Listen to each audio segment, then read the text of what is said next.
मज़हर की एक छोटी सी दुकान थी।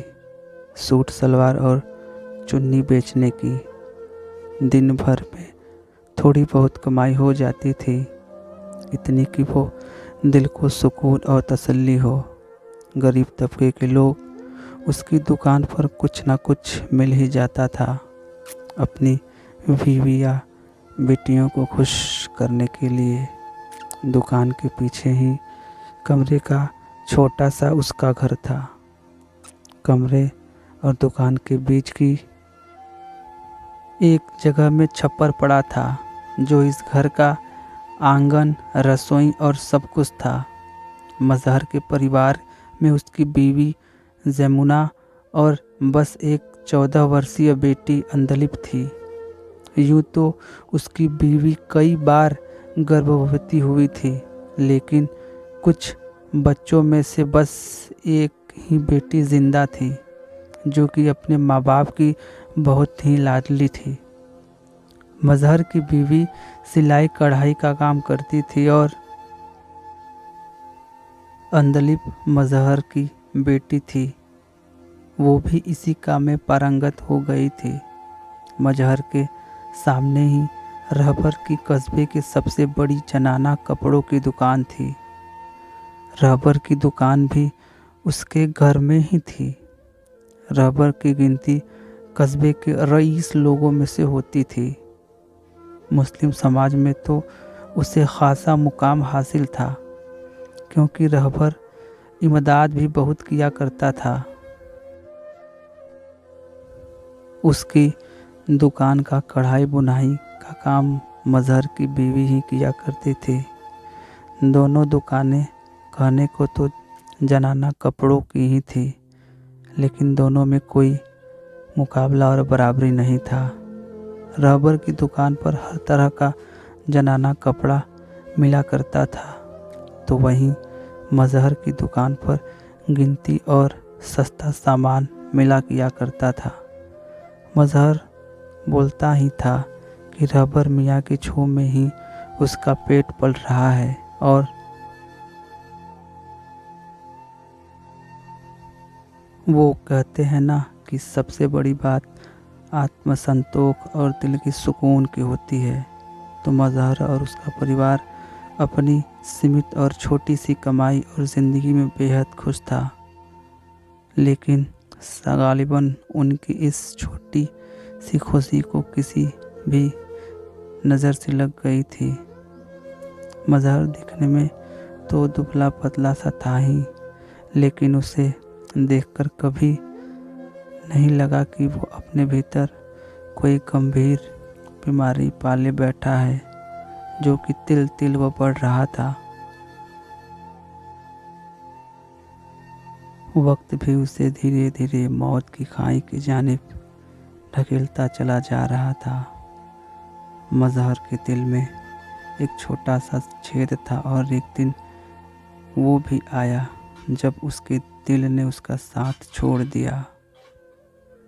इद्दत का समय तो गुजर गया, लेकिन अब जमुना के सामने अपना और अपनी बेटी अंदलिप का पेट पालने का सवाल था। क्या करे, एक औरत यूं दुकान पर भी नहीं बैठ सकती थी ना।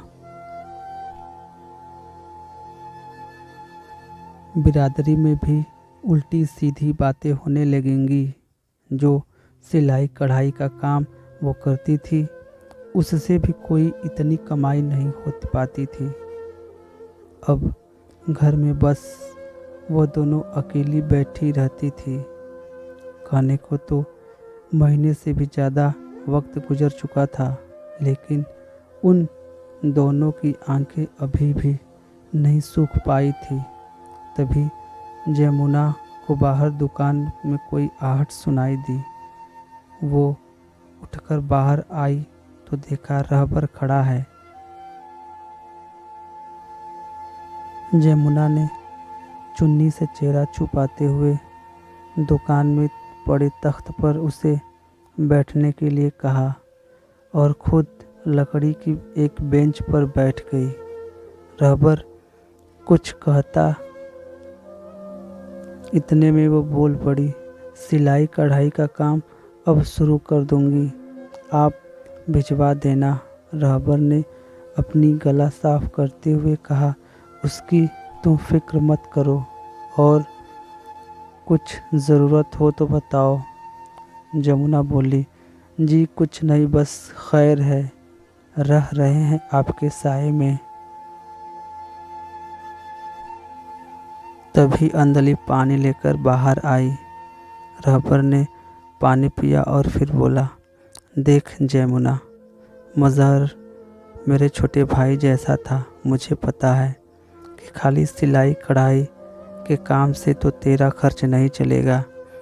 तू ऐसा कर, मेरे घर पर घर के काम में हाथ बता दिया कर, और अंधलिप भी मेरी बेटी अनम के साथ कुछ वक्त खेल भी लेगी।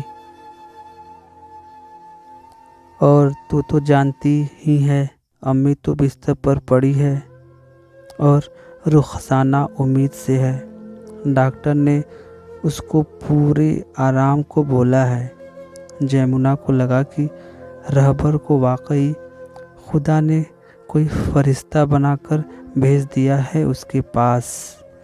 वो कुछ बोलती इससे पहले ही रहबर फिर बोल उठा कि देख, ये मत समझना कि तुझे या तेरी बेटी को घर की नौकरानी बनने को कह रहा हूँ, है ना? बिल्कुल भी नहीं। तू मेरे भाई की बेवा है।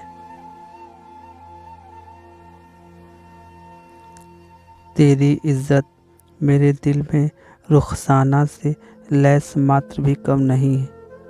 अंधलिप भी मेरे लिए मेरी बेटी जैसी ही है। देख, वहीं कुछ घर के काम में मदद कर देना, अपना घर समझकर, और जो सिलाई कढ़ाई का काम हो वो भी वहीं पर कर देना। सिलाई कढ़ाई से कुछ अलग कमाई हो जाएगी। जयमुना को भला इसमें क्या दिक्कत थी? वैसे भी रहबर की बेटी अनम भी अंधलिप की अच्छी सहेली ही थी। अनम सिर्फ 12 साल की थी और इससे छोटे 2 बच्चे और थे रहबर के, और इससे बड़े 2 बेटे जो बाहर रहकर पढ़ रहे थे।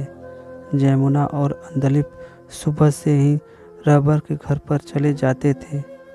पूरे दिन दोनों माँ बेटी रहबर के घर में ही रहते। रुखसाना और